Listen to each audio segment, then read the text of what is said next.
I've never stopped believing in myself, There's a lot of people that doubt me, and, I see there's a lot of experts all of a sudden that wanted to retire me or have retired me many times the last couple of years. But, I want to thank them all because they gave me strength, they gave me motivation to prove them wrong. Oh boy, the plot thickens because the tennis world did not just predict Novak Djokovic would struggle in 2026. They tried to forcefully retire him, and the younger locker room is reportedly terrified by what they have seen him do in response. That is the contract here, because pundits and even legendary coaches looked at a 39-year-old body, looked at the rising field and started writing the obituary, assuming the old king was finally finished. God knows what happens tomorrow, let alone in 6 months or 12 months, so it has been a great ride.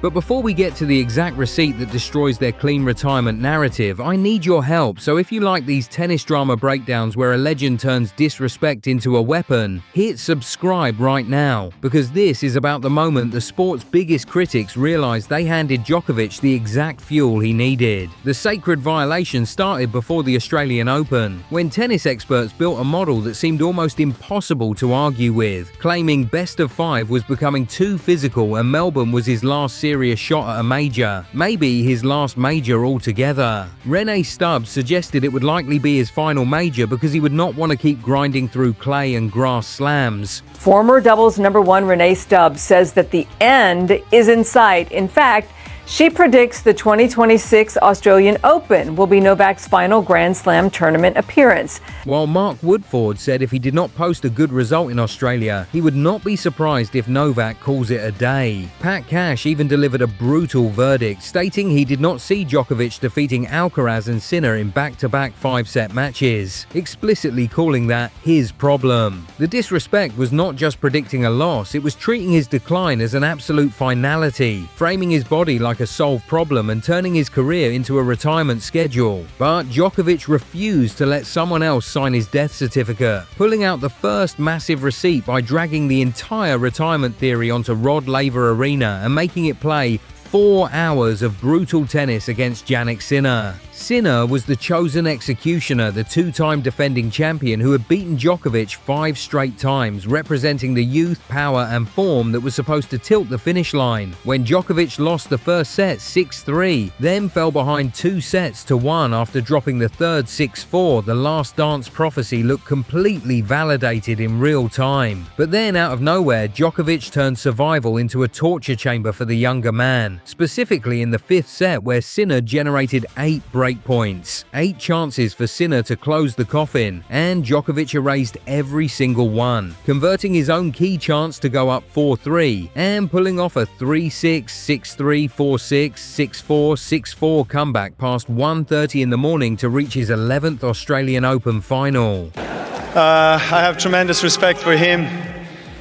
Incredible player. I mean, he pushes you to the very limit, which is what he did tonight to me. So he deserves a great round of applause, obviously, for his performance. That is the ultimate receipt exposing the contradiction in the experts' logic, because they claimed he could no longer handle maximum physical pressure against the new generation. Yet he defended 8 breakpoints in a 5th set against the exact monster they said would retire him. Djokovic's reaction was ruthless, naming the violation out loud when he admitted he saw a lot of experts suddenly wanting to retire me, and that they had retired me many times in the last couple of years. He then delivered the kill shot by saying, "I want to thank them all because they gave me strength."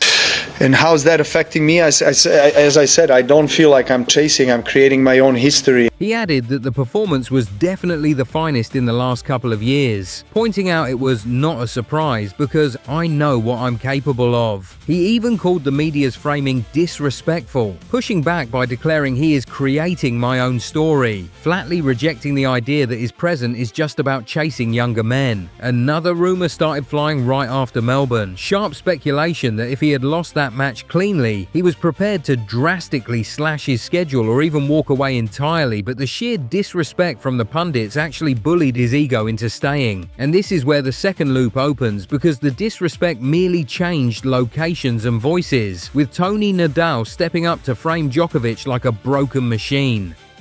Tony stated publicly that around Wimbledon 2026, recovery is no longer the same and movement doesn't happen the same way anymore. He pushed the knife deeper by claiming that after 5-set matches, you arrive later to the ball and your shot hurts a little less, insisting that your game drops a bit. That is a direct attack on the physical operating system that built a 24-slam dynasty, but Tony pushed it into undeniable disrespect by declaring he did not see Djokovic as a likely Wimbledon champion and adding, "We are probably in his last season." That is the line where analysis becomes a burial. Rumor has it the locker room immediately started circling, whispering that Djokovic's team was quietly panicked about his legs and that the late 30s wall had finally hit him. But Djokovic pulled out the next receipt by pointing to older veterans still competing on tour, specifically noting that Gael Monfils is 1 year older and Stan Wawrinka is 2 years older. Wawrinka had just won an epic 5-setter in Melbourne, and Djokovic used that to drop the counter quote that shifted the entire psychological battlefield. So I think I have 1 or 2 years more at least. I don't know really what tomorrow brings in a way at this point in my career.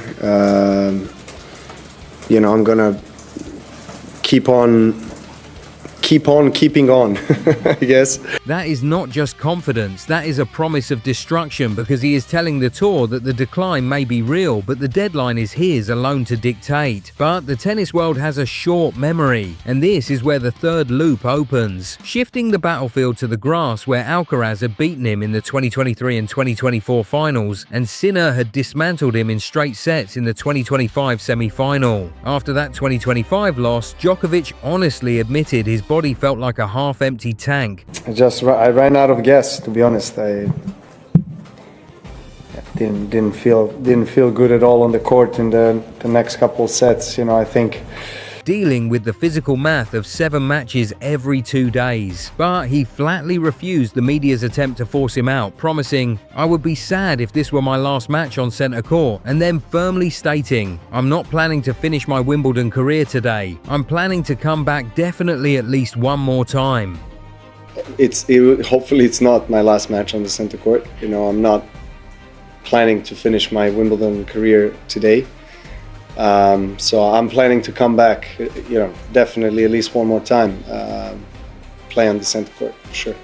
Fast forward to 2026, and he arrived at SW19 with barely any match rhythm, having played roughly 13 matches all season with a 9-4 record, losing in the 4th round of Indian Wells, prompting a fresh wave of whispers that he was undercooked and vulnerable. The media insisted that a lack of tune-up matches meant a lack of readiness, entirely ignoring his 7 titles and ridiculous 44-3 grass record since 2018. Djokovic completely flipped that logic, stating he had a higher dose of confidence and that he knows better than anyone what it takes to win there. The real test came immediately against Wu Yebing, where Djokovic found himself in a terrifying 4th set hole at 2-3, down 0-40, with the crowd roaring for the upset and a long "woo" chant echoing under the roof. This is the exact scenario where the modern narrative claims Djokovic's mental armor is completely shattered, that the noise and the age finally overwhelm his composure. Instead, he stared down 6 total breakpoints in that single game, finding a gutsy second serve on one and surviving another when Wu missed a smash. He refused to unravel, broke Wu at 4-4 and served out the match to protect his legendary 21-0 first round Wimbledon record. After the escape, Djokovic did not hide behind fake bravado, delivering a brutally honest receipt. "I probably should have lost that 4th set." Lucky he missed that overhead really on break point. I probably should have lost that 4th set. He had many break points, and look, playing on this surface, these kind of matches are decided in few points, few shots. Acknowledging that Wu had many break points. He stressed that in matches like this, it often comes down to a few points, proving that his mental edge is not about ignoring danger, it is about feeling the match slipping, acknowledging the crisis, and still choosing the exact tactical patterns to break the opponent's heart anyway. He even followed it up by grinding past Arthur Rinderknecht, equaling Roger Federer's win record and further silencing the doubters. Meanwhile, the final loop opens because just when people thought he was surviving on fumes, he walked onto center court and turned Stefanos Tsitsipas into an absolute ghost. The media insisted he could no longer dominate younger elite players on grass without redlining his body into the red zone. Yet Djokovic dismantled Tsitsipas 6-3, 6-4, 6-2 in just over 90 minutes, serving 12 aces, firing 33 winners, and committing only 7 unforced errors while erasing all 5 breakpoints he faced. At 4-4 in the second set, Tsitsipas missed 2 crucial overheads, and Djokovic instantly broke him, running away with 8 of the last 10 games. He converted 4 from 5 chances on the Tsitsipas serve, completely shattering the claim that he is reduced to merely hanging on. I guess this kind of things surface when you're 2 sets to love up than 2 sets to love down, but you know, Stefanos went to change, and so I had some spare time, and I'm sorry. I don't know if she's around, but I'm sorry if I scared her. It was not that great of a joke, I guess, but it was a great joke. She laughed. Made me a bit more relaxed on the court, I guess, you know. But the true emotional consequence came during a changeover when Djokovic was so relaxed, so completely in command of the tension, that he pranked a ball girl by pretending she cut his arm with scissors while trimming a tag off his shirt. He acted out mock pain, laughed. The stadium laughed, and the narrative of the burdened, fragile veteran instantly evaporated. You do not joke around on center court against a former Slam finalist if you are terrified of the clock. Djokovic confirmed this dominant psychology by explaining that playful moments surface when you're 2 sets up rather than 2 sets down, adding that the joke made me a bit more relaxed on court. Because tennis is one of the loneliest sports in the world once the ball is in play, there is no coach stepping onto the court to calm you down. So when a 39-year-old creates levity in that environment, it reveals his killer instinct and showman persona are both thriving. A tense Djokovic can still grind, but a relaxed Djokovic starts flowing, returning freer and turning the match from a battle into a terrifying performance. There is a dangerous piece of locker room chatter circulating right now, a sharp rumor that Djokovic is intentionally starving the tour of his presence, playing a minimal schedule not just to protect his knees but to weaponize his own unpredictability, forcing opponents to face a ghost who only materializes to ruin their Grand Slam dreams. The disrespect of trying to retire him prematurely has triggered a reaction so cold that he is no longer just beating the next generation. He is mocking the very concept of their arrival. He took Tony Nadal's expiration date, the Australian Open experts' last dance theories, and the Wimbledon crowd's hostility, and compressed all of it into a 39-year-old masterclass that proves experience can still suffocate youth. The debt is sitting right there on the grass, but the situation is still developing. And this story is far from over, because with the second week of Wimbledon looming and whispers of a hidden physical issue still circling his camp, the entire sport is holding its breath to see if the old king's body will finally betray his mind. Novak is the greatest athlete of any sport in the history of sport. Will the accumulated damage of a 2-decade career suddenly snap the narrative back to reality? Or is Novak about to drag another supposed successor into the deep waters of center court and drown them? And if you want to know exactly which young star is secretly dealing with their own terrifying medical crisis right now, check out this deep dive next.